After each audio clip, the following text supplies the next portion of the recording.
Again, I'm Dave Kennedy. I'm the curator at the United States Marshals Museum. Thank you very much for popping in for our Facebook Live that we've been doing Friday afternoons.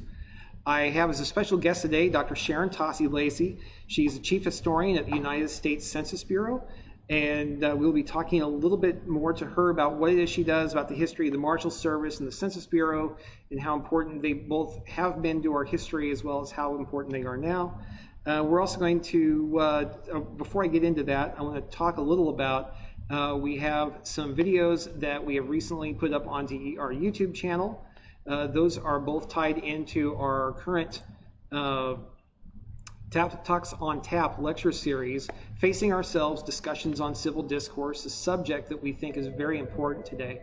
As for the next things that we have going on, keep in mind that you can also check all of our Facebook Lives that we've had through the last now 2.5 or 3 months. You can catch those on our Facebook page as well. So now hopefully we'll be able to get back into the rest of our, hold on a second. There we go. Okay. Somebody's been apparently trying to call me. That's what I get for not shutting my phone off. Anything that can go wrong technology-wise will. So with that, Dr. Tosi-Lacey, Dr. Sharon Tosi-Lacey, Sharon, if you could kind of give a little bit of a brief overview of what the census is, because I know a lot of Americans really don't know what it is, except for the fact they get this form that they have to fill out once every 10 years. Well, the decennial census is that. It's a count of the people every 10 years in the years ending with 0. It's constitutionally mandated, and it's used for not only apportionment of the representatives in the House of Representatives, but it's also used to determine where billions of dollars of federal and state money goes for and resources, and where these resources are needed. In addition to the decennial census, the Census Bureau does over 150 other surveys on all different topic areas through the years. But the one we're most known for is the decennial census, and that's the one people immediately associate with the census. We've been doing, the first census was in 1790. As I said, it was mandated by the Constitution. And from 1790 till 1870, the enumerators were actually US Marshals, because they were the only people, the federal agents that were out actually in the states, that were able to go house to house to collect this data. And they also had the power to hire assistants to help them with taking this data. And I love the opportunity to talk about some of these Americans who helped take the census, because they're just a fascinating bunch. But I would like to focus really on 1790 initially, since that was the first census. We had 16 U.S. Marshals and 1 governor. Tennessee was not yet a state, but their governor decided to participate in the census to see if they could reach the 60,000 threshold to apply for statehood, which unfortunately they did not in 1790, but they did in 1795. So the 16 marshals appointed their assistant marshals, and they were paid based on how large their state was and how many people they had to count. So it was anywhere from $100 to $500 for these marshals to go out and conduct this count. And they literally had to go house to house. And the information that they were collecting was pretty simple. It was free white males over the age of 16, free white males under the age of 16, all free white females, all other freed people, regardless of their race, and slaves. Not included in the census was what they called Indians not taxed. And those are any American Indians that were living on reservations or in traditional tribal relations, not living in the white communities. So they were not counted. They were considered a separate nation and not a part of the United States. They had their own government. They had their own laws. So the reason that they did the count of males under 16 and over 16 was also so they could determine the number of military-aged men there were in the United States. And these questions were mandated by Congress. For about the first 10 censuses, Congress mandated what the questions would be. That changed when we became a permanent Census Bureau in 1902, and that after that, the director of the census would put the questions up to Congress, and Congress would approve them, and that's how we do it today. So the census day for 1790 was August 2nd, 1790, and they were supposed to have the count done in 9 months.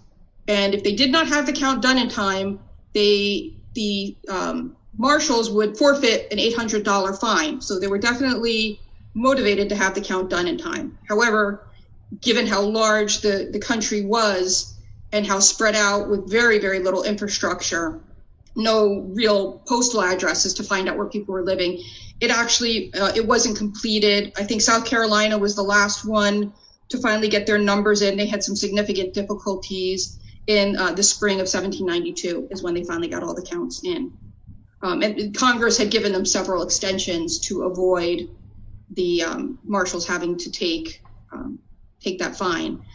The marshals paid their assistants $1 per 50 to 300 houses, depending if they were in a rural area or in a more urban area.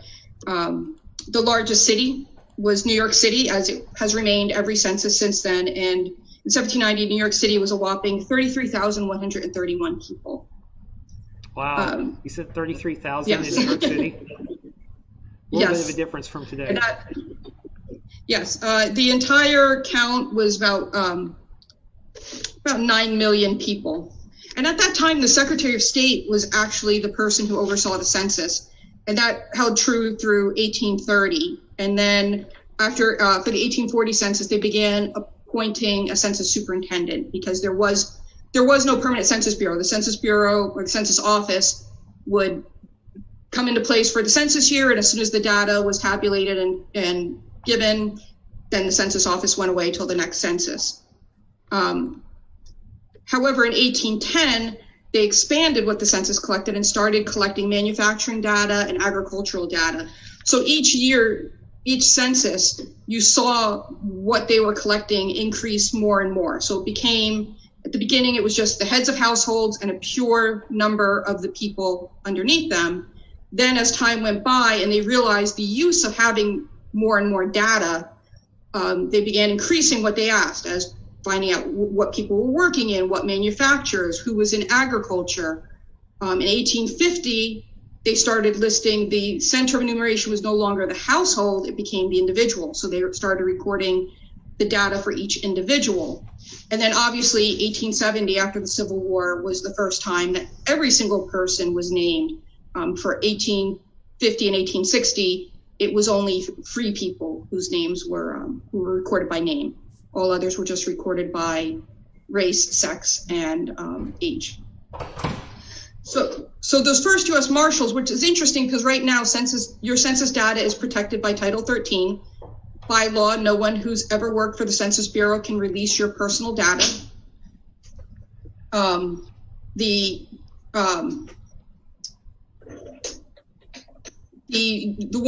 people who see census data out there, that's released by the National Archives after 72 years.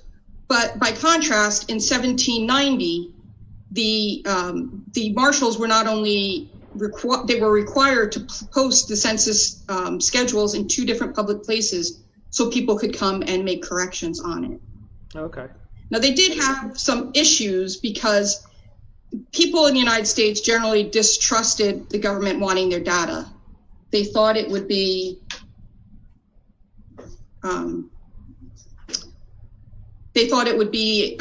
the government would use it for taxation. And I just got a note that we're not broadcasting. Well, we weren't broadcasting for a little bit. I see us, looks like we're broadcasting right now. I'm watching a live feed of it right now on Facebook. The initial, and I think that some of the confusion might be the initial feed that we had to go ahead and kill that entire feed in order to restart it because we were trying to, the way we were broadcasting was a little bit, it was set up from our previous YouTube broadcast instead of Facebook. So we're back up. If somebody is having an issue, they can just log back into our Facebook page and get access to that. Okay. Okay. So as I said, they had a hard time getting some people to cooperate. That was one of the biggest issues why South Carolina took so long. They had issues getting people to answer those simple questions until they could be assured that it wasn't going to be used to tax them and the government had no nefarious purpose for picking these numbers. People can be assured that their information, I can't speak for 1790, but I can tell you for 2020, your information is 100% safe. Nothing that you share is shared with law enforcement or any other federal agency. The only thing that is shared is the statistics and the numbers. Personal information is never shared. Yeah, and that's holding off on for the 72 years as a historian and as a researcher. I know that is something that I end up coming up against, and I know myself and genealogical researchers and historians who are looking at topics within the 20th century, we get antsy every time that it starts rolling in on the end of that 72 years. So we know that we'll be able to take a look at, like we're sitting here right now just counting down the next 2 years until the information from 1950 is released, because we all have stuff that we're interested in that it is going to be tying to that. Like, I have to know where this person lived in this particular time, and because I know, and then here as the curator at the Marshals Museum, I tend to look back at census data a lot, which unfortunately there's the 1890 census is mostly not there, and trying to go through and use that data though to identify individuals who may or may not have been a deputy or U.S. Marshal, or like find out where they might have lived, find out what they listed as a career on some of those census forms in order to determine kind of what did they do when they weren't out working as a deputy. Well, a lot of the 1790 to 1810 census records were unfortunately destroyed by the British during the War of 1812.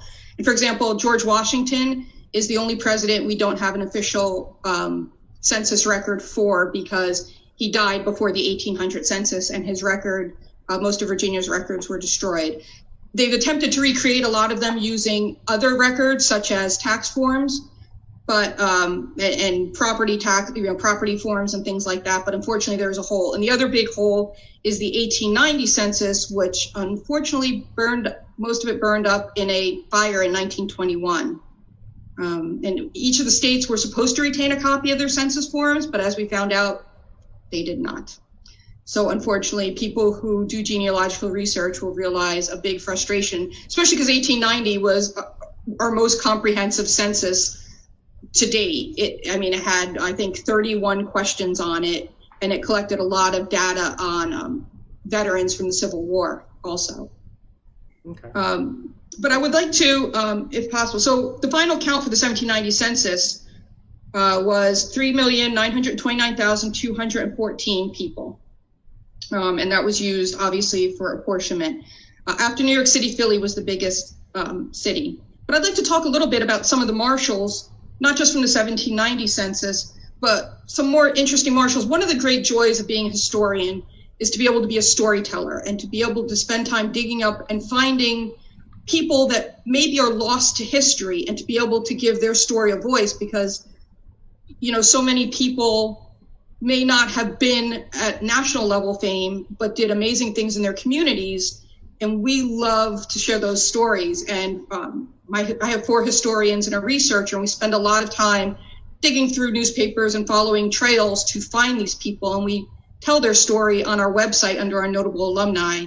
We like to say if they've done anything great and they work for the Census Bureau for 10 minutes, we claim them as ours.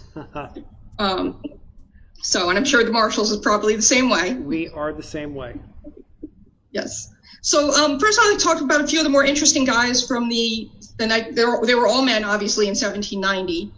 A few of the more interesting men from the 1790 census. The Marshals were, by and large, political appointments. Most of them had served with George Washington in the Revolutionary War.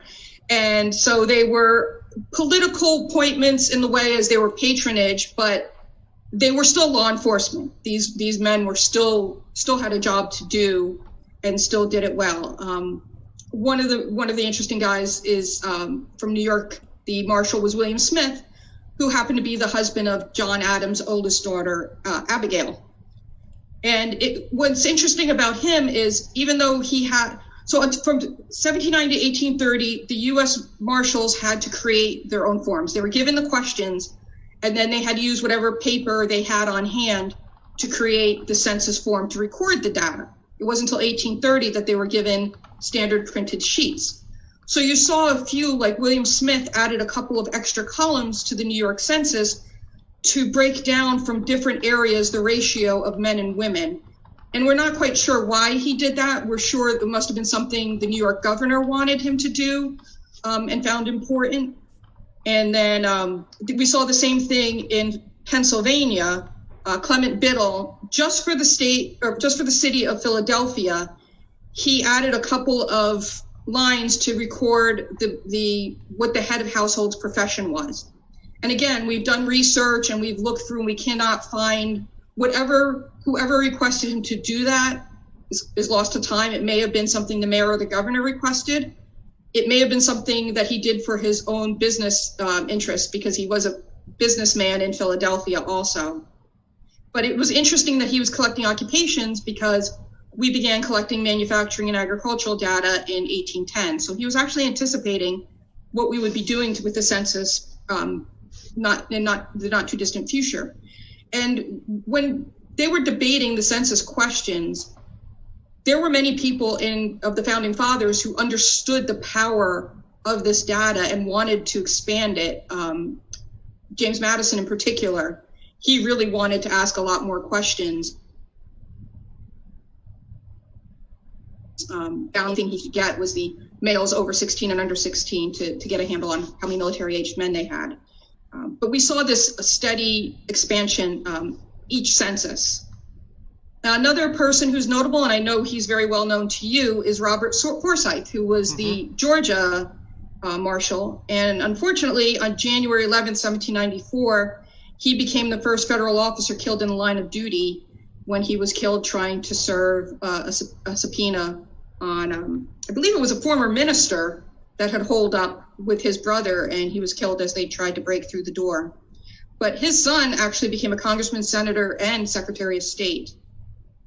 Samuel McDowell from Kentucky, his grandson commanded the Union Army at the first Bull Run. So you can see these were men whose families were very entrenched in the early years of building America to what it was.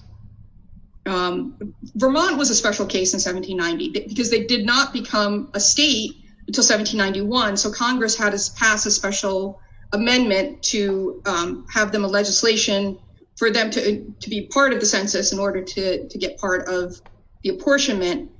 But Vermont had abolished slavery in 1777, and yet their 1790 census listed 16 slaves. And that was always a puzzlement.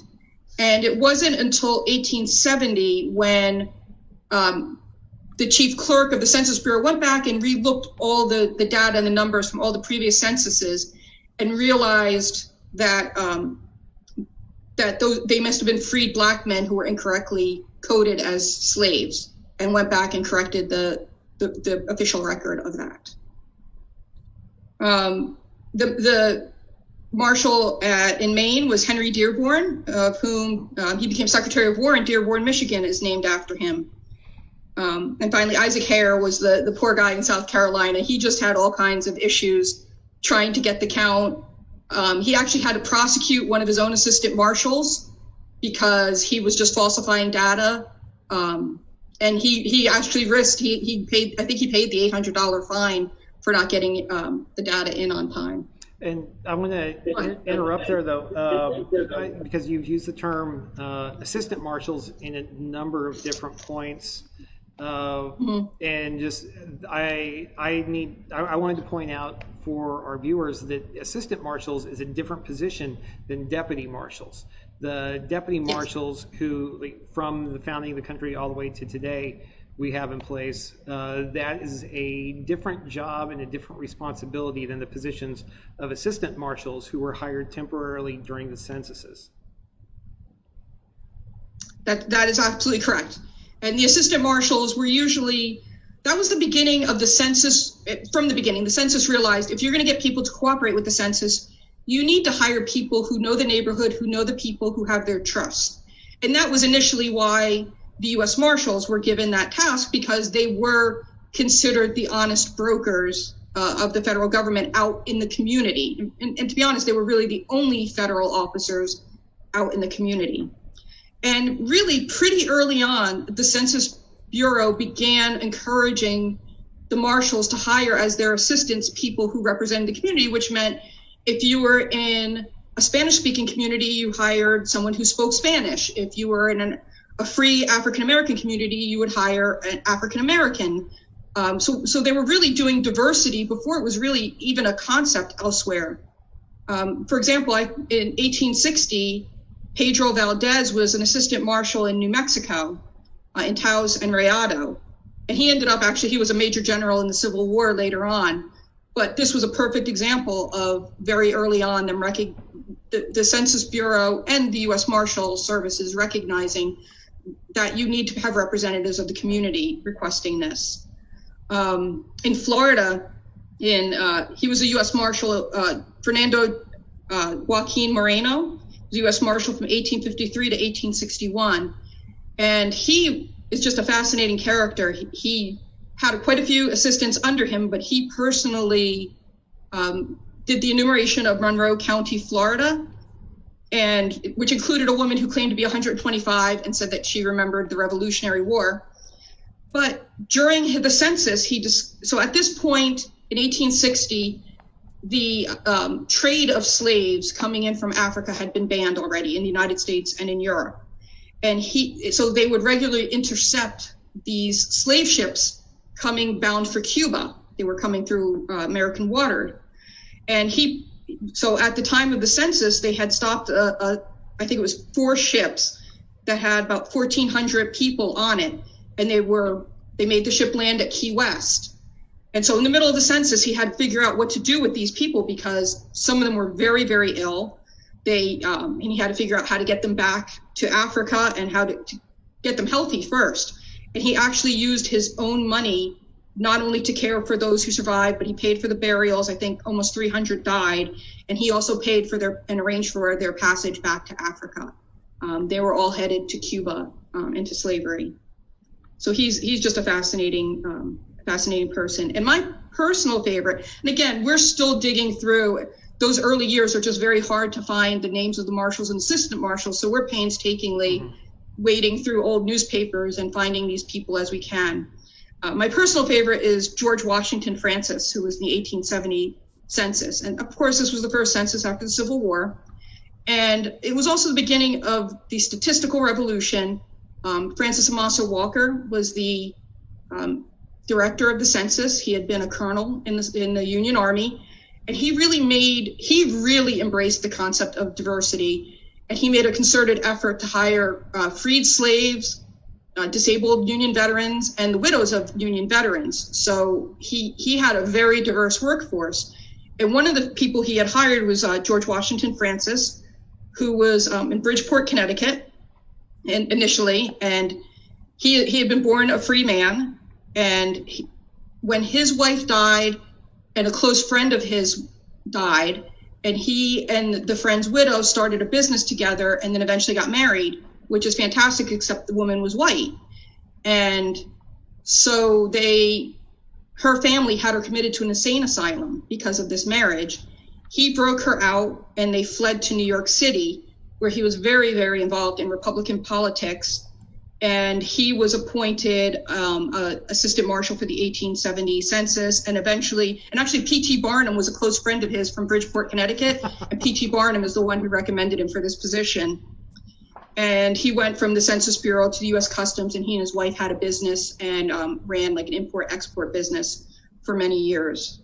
So he's my personal favorite because I always think his life story sounds like it could be a movie script. That is an incredible story, and I agree with you that I would definitely pay to watch that film. Yes.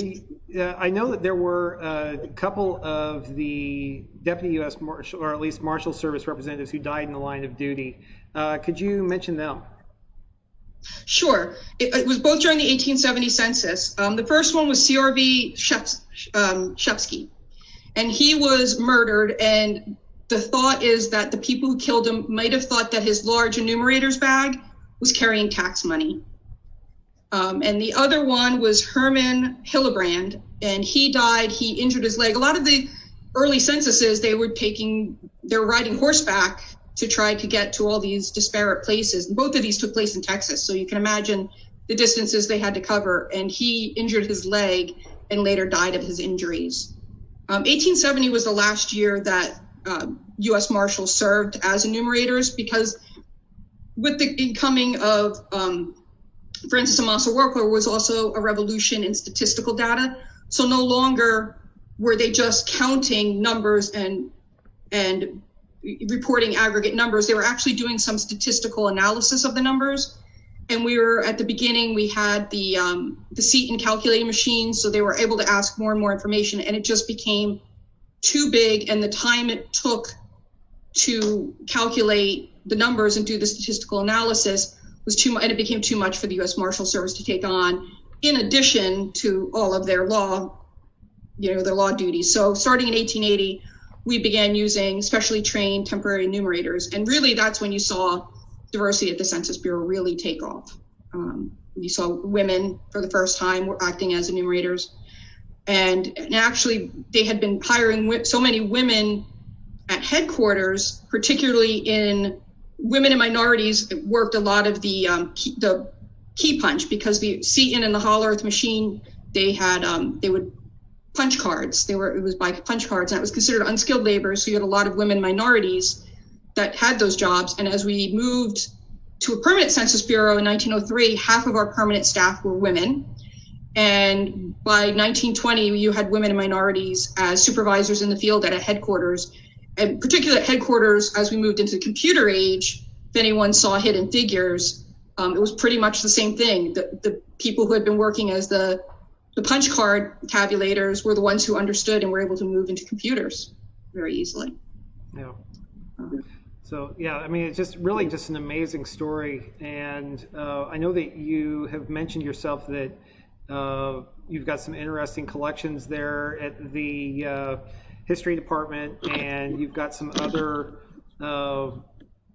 things like records and everything that you take care of and stuff on your webpage. Could you describe a little bit about just like what's your favorite stuff that you get to do as part of your current job as the census historian? Well, I'm very, very lucky because my boss has given us free reign to decide how we want to tell the story of the census. And so he's my manager and her manager are both very supportive of all the crazy ideas we come up with. But one of the things I love is on our history website, it's census.gov/history. Every month we pick a different story from American history. One of our mantras is census history is American history is census history. So this month we're telling the story of the Statue of Liberty. Last month we told the story of Mount St. Helens. We've told the story of the Academy Awards. We've talked about the first Super Bowl. We've talked about Babe Ruth. We talked about each month we do something different, and we show how you can tell those stories using census data. We find that people really love when we highlight disasters. I don't know what that says about us. And they also like when we highlight people. And we keep a full archive. So anyone who goes there, you can also click and see all the past ones we've done. We really enjoy doing those because it highlights not just the decennial census data, but allows us to show people the full scope of data that the Census Bureau collects from other surveys. The other thing I really love is we do, under our notable alumni, like I said, if anyone's worked for the Census Bureau for 10 minutes, we consider them ours. In fact, the current Secretary of Commerce, Wilbur Ross, was a census enumerator in 1960 in Massachusetts. So my wife was an office worker 10 years ago. Oh, really? Yeah. Oh, that's great. And so we collect those up under our notable alumni. And like I said, we do a lot with our Equal Opportunity Office to try to highlight those people, because we want people to see themselves reflected not just in the census, but in the census staff, to realize that we're a part of your community and we represent you. And then I spend a lot of time collecting things off of eBay. We had the chance to go to Constitution Hall and do our display, A History of the Census in 23 Objects, one object from each census to represent a different subject area. And those were fun to put together. But really, we really enjoy the projects. A lot of the different areas of the Census Bureau reaches out to us for help. So we enjoy helping them with those. And we get a lot of calls from the public. And yes, we're not the ones who release the census data. The National Archives does that, but we love helping people interpret that. And I do have to tell one story of a woman that she had some questions about her family, why half of her family identified as white and half of them identified as African American. And I was able to find about her great-great-grandparents where they had gotten married in 1870 in Washington, D.C. And when she died first, and when he died, he left his money to her 10 children who were probably his children. And it was a pretty landmark case here in Virginia because it was the first time that was upheld. His family didn't fight the will, and that family, it was a pretty significant family. The family had been here since the early years of settling Virginia, and she had no idea about any of that about her family. So it's always a joy to be able to help and guide them, or to help people interpret what they see there, and what's on the schedule and the deeper meaning of it. So we enjoy that, and we encourage people, if you have a question about it, don't hesitate to call us. Oh, that's great. I know that's always one of those things that looking back through the historic record, especially through old census data, trying to parse out information about individuals, especially when you look at individuals in successive census reports, to find you're comparing that person's information. There's a particular person who I've been researching that in successive censuses, he gets a couple years older each time, especially towards the end of his life. I've got a few different reasons as to why I think he's doing this, but it's just interesting when you start to see information in an early census that's completely contradicted by a later census. My own great-grandmother made herself younger and younger, and each census told the last one she was enumerated on, I think she was only 11 years older than my grandfather. So one of my favorite ones, there's another one that I always think there's a novel to be written. It was in a county in Louisiana that was unusual because it had the largest population of freed blacks in Louisiana, but it also had plantations with slaves alongside it. And actually the first congressman elected was from this county, but there was in 1870, there was a former slave listed as Paul the Good, and he listed his age as 113, and then in the margin it says, brought to America by Lafitte the pirate. Wow. And I thought, wow, there's a novel to be written there. And I did the research. I couldn't find anyone any slave in the 1860 census that would have matched him, but I'm sure he was, maybe fibbing a little bit. I think we also found the earliest, well, I don't know if it's the earliest, but we did find an instance of fake news. We found a report out of Baltimore that was picked up across all these newspapers in 1880. And it told about this young enumerator, young African-American enumerator who had lost both his arms in a train accident and went around in the small town in Ohio carrying his census book in his mouth. Now, the census books were probably they were probably almost 3 feet wide. Not something you could carry in your mouth. And so I went back and it got picked up. Every newspaper picked up this story of this plucky young man. And I went back and there was not only was there no enumerator by that name in that town, there was no one by that name in that entire state. It was completely made up by whole cloth. Yeah. So we always tell people when they're doing research, verify. When you find the newspaper, go back and verify it with actual records. Yeah, that's one of the things I always end up having to suggest to people here as well. Sharon, I think we've definitely hit our half hour out of our day. I wish we could hang out and talk some more. I imagine sometime in the future we might have to get back together again and start digging I would more love into some of these. Yeah, I would love to get one of my other historians up here talking to you guys, because we all share a passion for it, and I love getting my guys up here and letting them get the recognition for the hard work they do. That's great. Everyone who is following on the Facebook page, thank you all for stopping in. We've been talking to Dr. Sharon Tosi-Lacey, Chief Historian at the United States Census Bureau. Before I get out, though, I would be remiss if I did not also mention for the Marshals Museum that we've got a lot of different things that we have had going on between these Facebook Lives. You can check all of those old ones out on our Facebook page. We have a couple of lectures on the subject of building up civility. It's specifically, it's facing ourselves, discussions on civil discourse. I know that is a very important topic right now for a lot of us. You can view those on our YouTube channel. Also, if you want to help the museum move further and further towards being a reality with our museum experience built in here, if you go back a week or two, you'll get a chance to see our President and CEO Patrick Weeks talking about what's going to go inside the building when we have our exhibits built. If you want to help with those, we have a brick campaign if you want to buy a brick for that. We also have our GoFundMe that's available, but if you just generically want to find out more information about us, if you want to find out what's going on, what's our status, by all means, stop off at our main webpage, and all of the links for all of that stuff, you're going to see that popping in on the side of the screen here.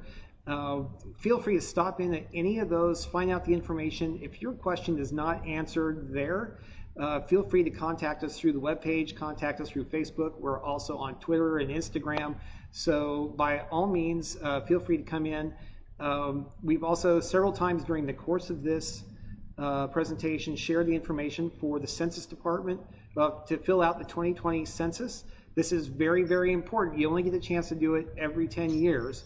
And when you do set it up, it's an amazing, if you are not counted, if your family is not counted, you are shortchanging your community, you are shortchanging your congressional district, you are shortchanging the people in your area. I mean, it's really amazing how much benefit there is simply from filling out those forms. And it takes just a few minutes. I've already filled out mine this year.